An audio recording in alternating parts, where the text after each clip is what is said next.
Hi hello అందరికీ. ఈరోజు చూడండి, ఈ చెట్టుది చిక్కుడుపాదండి. ఈ చిక్కుడుపాదు చిక్కుడుకాయలు అయితే ఇచ్చారు రాణి గారు. ఈరోజు ఫ్రై అయితే చేస్తున్నాను. మొన్న ఒకసారి ఇచ్చారు, ఆ రోజు చాలా బాగుంది, చాలా టేస్ట్గా ఉంది చిక్కుడుకాయ. ఈ ఈ తీగ చిక్కుడుకాయ అనమాట. ఇప్పుడు ఫ్రై చేస్తున్నాను. చూడండి కాయలు ఎంత ఫ్రెష్గా ఉన్నాయంటే ఇప్పుడే ఒక హాఫ్ అన్ అవర్ అవుతుంది ఇచ్చి. ఇప్పుడు చూపిస్తాను మీకు. చూడండి, ఇవిగో చిక్కుడుకాయలు చూడండి ఎంత బాగున్నాయి ఫ్రెష్గా. అసలు ఎంత టేస్ట్గా ఉందో తెలుసా. మొన్న ఫ్రై చేస్తే అసలు చాలా రుచి, అసలు ఎంత టేస్ట్గా ఉందో. ఇగో చూడండి, చిన్న సైజు ఉల్లిపాయ తీసుకున్నాను దీనికి. ఇగో ఇవే మెయిన్ ఇంగ్రీడియంట్స్, అంతే.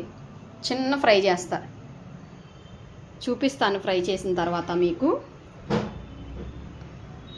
మా వారికి చిక్కుడుకాయ అంటే చాలా ఇష్టం అండి. ఎన్నిసార్లు వండి పెట్టినా చక్కగా తినేస్తారు. బాగా ఇష్టం చిక్కుడుకాయ అంటే. చిక్కుడుకాయ ఒకటి, గుత్తొంకాయ ఒకటి చాలా ఇష్టం. అందుకని చెప్పేసి ఇప్పుడు ఫ్రై చేద్దామని ఆయన కోసం అని చెప్పేసి ఇప్పుడు ప్రిపేర్ చేస్తున్నాను. ఇప్పుడు మీకు చూపిస్తాను, ఒక్క నిమిషం. ఇప్పుడు ఆయిల్ అయితే వేడెక్కింది. ఇప్పుడు మనం దీంట్లోకి వెల్లుల్లిపాయలు వేసేసుకోవచ్చు.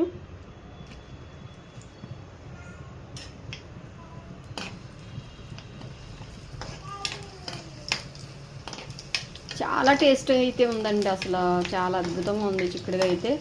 మంచి రుచి అసలు. ఇప్పుడు పోపులు వేగిన తర్వాత చిక్కుడుకాయలు అయితే వేసేసాం అనమాట.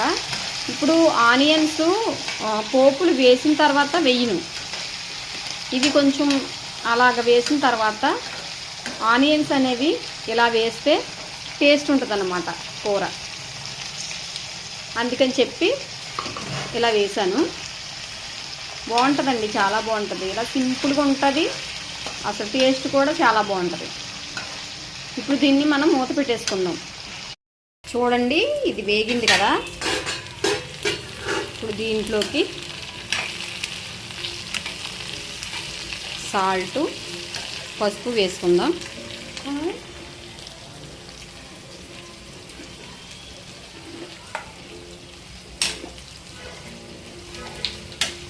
కొంచెం సాల్ట్,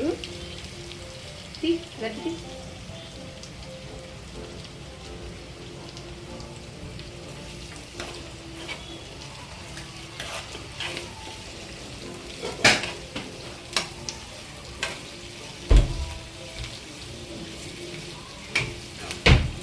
ఇప్పుడు పసుపు వేద్దాం.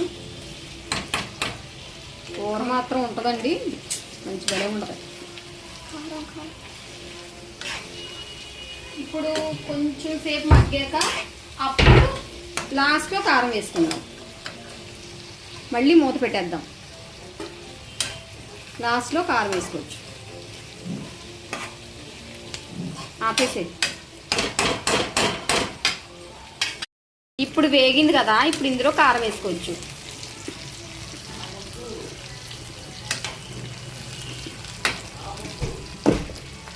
దీంట్లోకి కొంచెం కారం వేసుకొని, కొంచెం చాలు, సూపర్ ఉంటుంది, చాలు.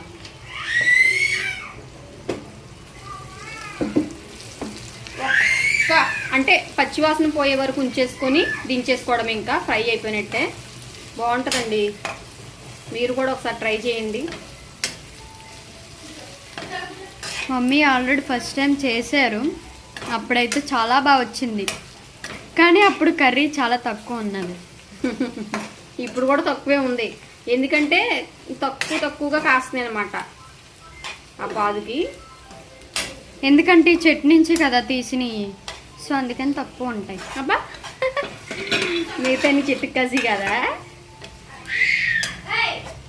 ఇప్పుడు ఒక 5 minutes మూత పెట్టేసుకోవచ్చు, సరేనా? ఓకేనా? అయిపోయింది మన చిక్కుడుకాయ ఫ్రై. చూసారా ఎంత బాగుందో. మా మమ్మీ వండింది, చాలా టేస్ట్గా ఉంటుంది. మీరు కూడా ఒకసారి ట్రై చేసి చూడండి. ఈ వీడియో కనుక నచ్చినట్లయితే లైక్ చేయండి, షేర్ చేయండి, సబ్స్క్రైబ్ చేసుకోండి. Bye bye guys.